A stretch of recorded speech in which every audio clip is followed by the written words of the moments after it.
अपने पसंदीदा शो के फुल एपिसोड देखने के लिए अभी डाउनलोड करें दंगल प्ले ऐप।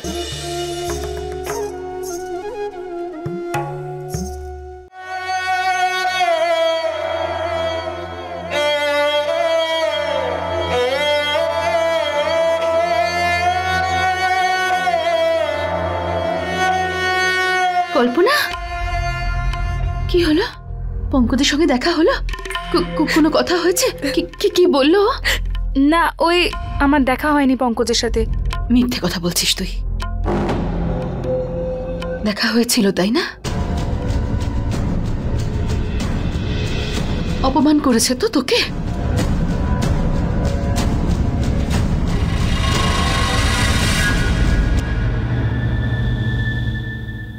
ও আমাকে কোনোদিনও ক্ষমা করবে না।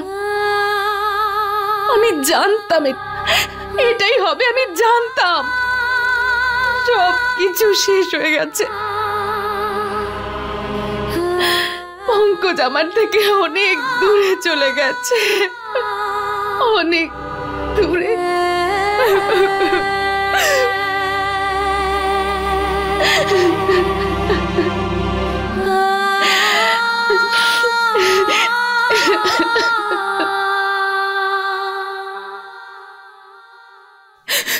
দিদি, কল্পনা দিদি। হ্যাঁ, আপনার বান্ধবী কোথায়? এর মানে কি কোথায় আছে? ঘরেই কোথাও আছে। আমি ওনার জন্য খাবার নিয়ে গিয়েছিলাম, কিন্তু ঘরে ছিলেন না। তাহলে ওয়াশরুমে আছে। না দিদি, আমি ওখানেও দেখেছি, উনি নেই। কোথাও যাওয়ার ছিল কি? না। জ্যোতি,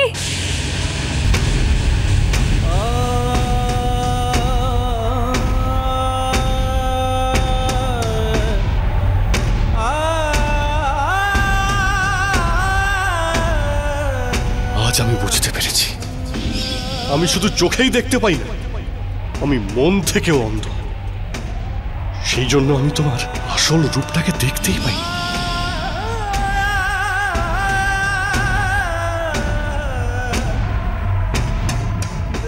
এত কিছু হওয়ার পরে আমরা দুজনে আর একসঙ্গে কিছুতেই থাকতে পারবো না।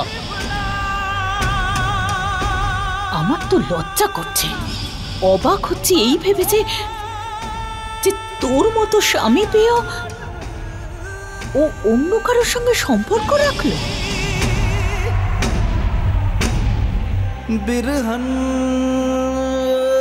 যাও জ্যোতি, আমাদের সম্পর্ক শেষ হয়ে গেছে। আমার বাড়িতে, আমার জীবনে তোমার আর কোনো জায়গা নেই। দেখা হয়েছিল না পঙ্কজের সাথে?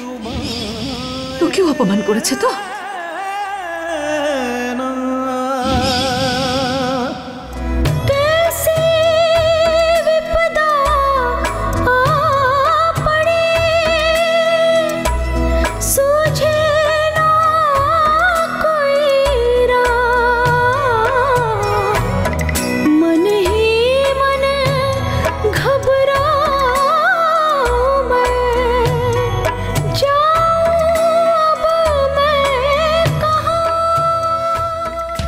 আমি আর সহ্য করতে পারছি না।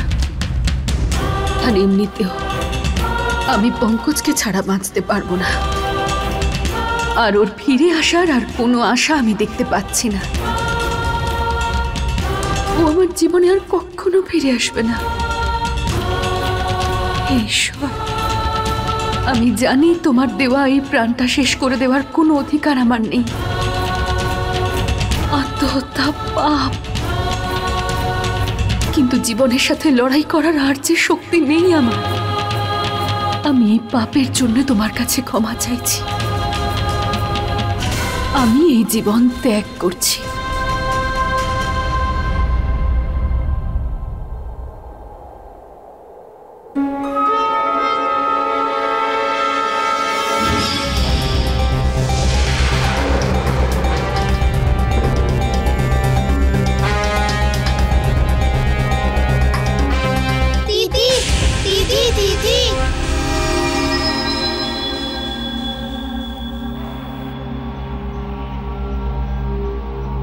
दीदी प्लीज আমাদের রোড ক্রস করিয়ে দাও।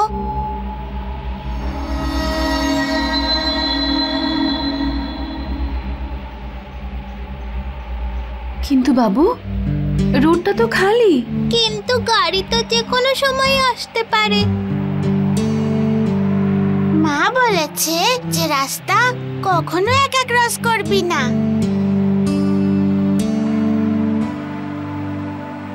আচ্ছা চলো।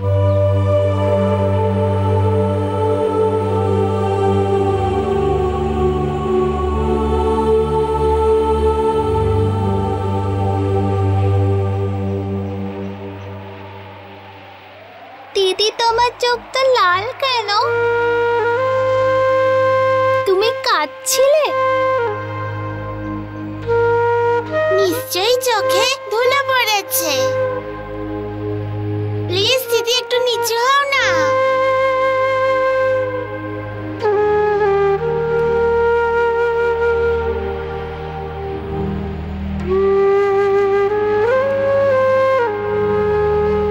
এখন আমি জাদু করব।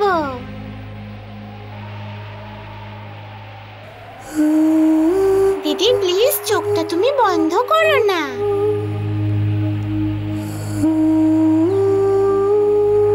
এবার সব ধুলো ময়লা বেরিয়ে যাবে। এবার ঠিক আছো তো? থ্যাংক ইউ সোনা। You are welcome.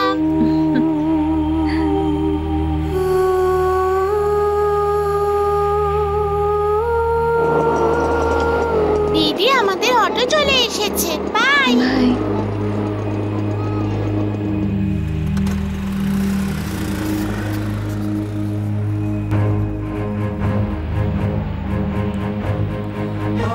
দুঃখ কষ্ট তো একজন সাধারণ মানুষ পায়, কিন্তু একজন শিল্পী তার কষ্টকে তার দুর্বলতা নয়, তার শক্তি বানায়। জ্যোতি মানে তো যে আলো দেয়, অন্ধকার নয়।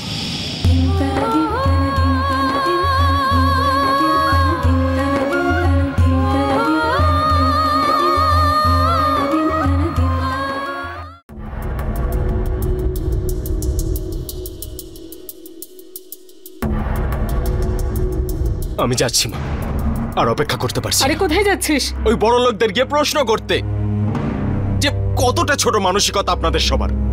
আরে যে বৌমা সারা বছর আপনাদের সাথে কাটিয়ে দিল, একজন নতুন অচেনা মানুষের কথা শোনার পর তার উপরে সন্দেহ করলেন, তাকে নিজের বাড়ি থেকে বের করে দিলেন। আরে মা, ব্রজের মতো একটা ঠকবাজের কথা শুনে ওনারা জ্যোতি দিদির চরিত্রের উপরে আঙুল তুলেছেন। আর আমি এটা সহ্য করতে পারবো না। তোর কি মনে হয় এই কথা শুনে ওদের কিছু মনে হবে? নিজেদের টাকা পয়সা, সমাজে মান সম্মান, প্রতিপত্তি এসব ছাড়া ওরা কিছুই বোঝে না, কিছু জানতেও চায় না। কিন্তু আমরা তো এভাবে চুপ করেও বসে থাকতে পারি না। আরে জ্যোতি দিদির কোনো খোঁজ পাচ্ছি না, ও কোথায় আছে, কেমন আছে, আর ওদের তো কোনো যাই আসছে না মা। কিন্তু তাই বলে আমরাও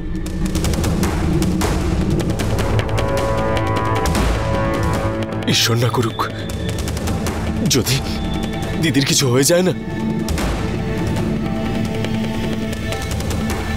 আমি ওই প্রজেক্টটা কিছুতেই ছাড়বো না বলে দিলাম।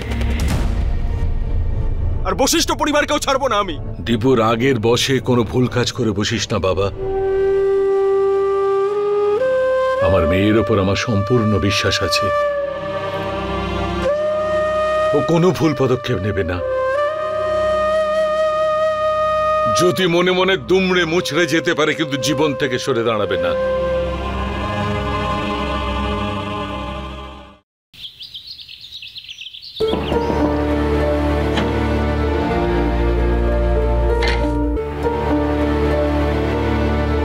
পঙ্কজ দাদা, চা। কিছুই চাই না আমার, নিয়ে যাও এগুলো এখান থেকে।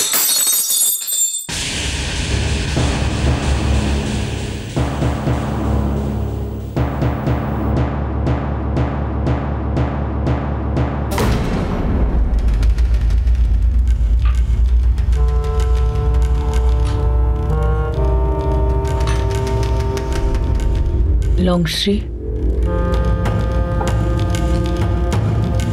হ্যাঁ ছোট মা, তুমি যাও।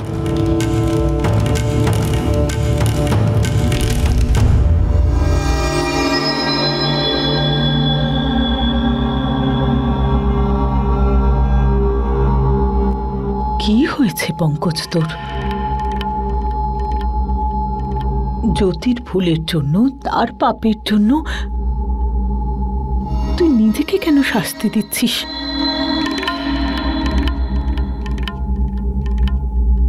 পঙ্কজ, মিথ্যে জ্যোতি বলেছে, বিশ্বাসঘাতকতা ও করেছে, তুই নোস। আমি কি করব ছোট মা? আমি কিছুই বুঝতে পারছি না। মনে হচ্ছে আমি নিজেকে শেষ করে দিই।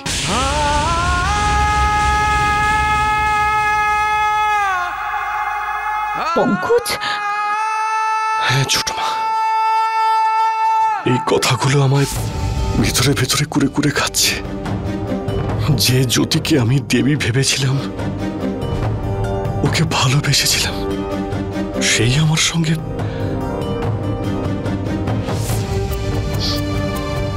আমার জ্যোতির বিশ্বাসঘাতকতায় ওর উপর রাগ হচ্ছে না, নিজের বোকামিতে রাগ হচ্ছে।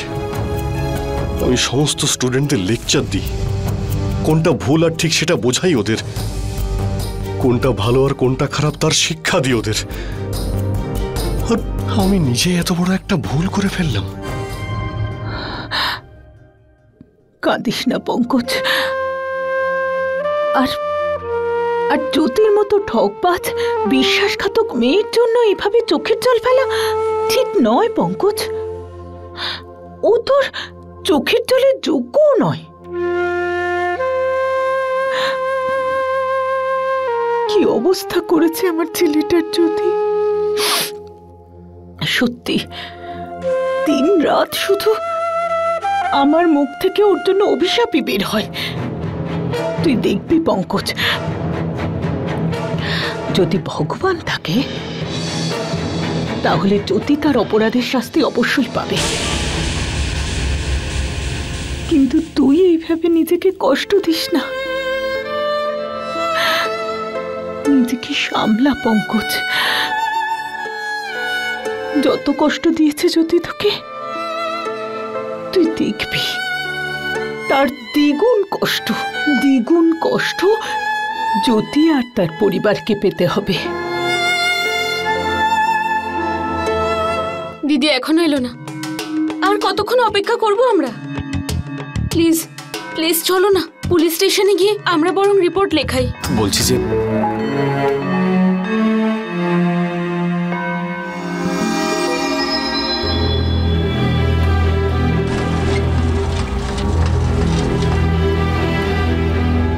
জ্যোতি, প্লিজ এখন আমাকে প্লিজ তোমরা কেউ কিছু জিজ্ঞেস করো না। কিন্তু মা, আমরা সবাই। বাবা, তুমি আমাকে নিয়ে চিন্তা করো না, এই কষ্টটাও সহ্য করে নেব আমি। আমি জানি এবার আঘাতটা খুব গভীর, কিন্তু বাঁচতে গেলে তো সহ্য করতেই হবে। I am proud of you, মা।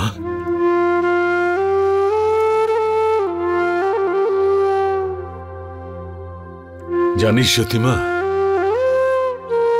যবে থেকে আমার জীবনটাই হুইল চেয়ারে আটকে গেছে, এরকম দুঃসময় আসেনি যখন আমি একদম ভেঙে পড়েছি, হেরে গেছি জীবনে।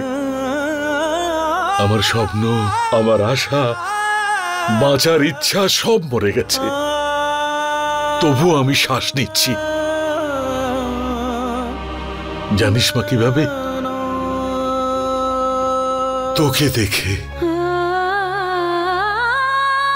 তোর থেকে আমি জীবনে লড়বার উৎসাহ পাই মা জ্যোতি।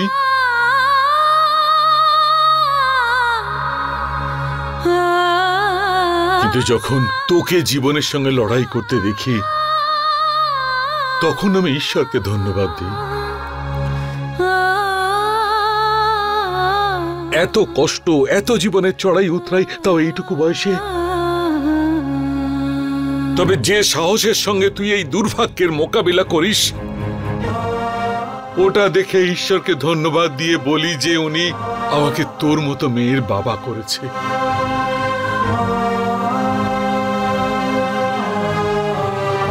চ মা, নিজের বাড়িতে চল। চল। না বাবা, আমি তোমার সঙ্গে যেতে পারবো না। কেন? কেন জ্যোতি? ওই বাড়িটার আমার নেই মা।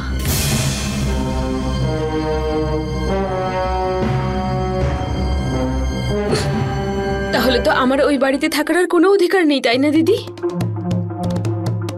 তাহলে কেন আবার আমায় ওই বাড়িতে ফিরিয়ে নিয়ে গিয়েছিলে? আমাকে এমনি রাস্তায় পড়ে থাকতে দিতে? যদি তোমার জন্য ওই বাড়ি পর হয়ে গিয়ে থাকে তাহলে আমি... সুমা, তুই এসব... প্রথমবার তোর কোনো কথা শুনে আমি খুব কষ্ট পেলাম দিদি। আরে তুই যদি না থাকতিস তাহলে আমাদের মাথার উপর তো ছাদটাই থাকতো না। নিজে কষ্ট করে চোখের জল আর ভালোবাসা দিয়ে তুই ওই বাড়িটা তৈরি করেছিস, আর আজ ওই বাড়িটাকেই পর করে দিচ্ছিস। কিন্তু দিব্য, কিন্তু কি জ্যোতি, সবাই মেয়েদের পরের ধন বলে, কিন্তু তুই তো আমাদের...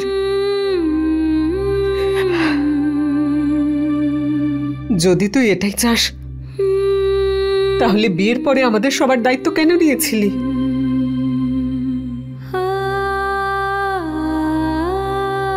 সব সময় আমাদের সাহায্য করা কেন? আজ আমরা পর হয়ে গেলাম তোর কাছে।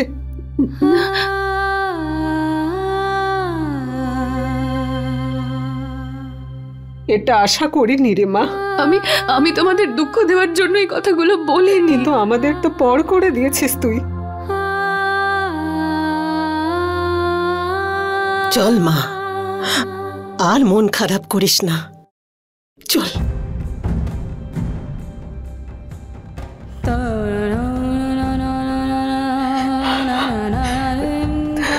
চল মা, নিজের বাড়িতে চল, নিজের বাড়ি।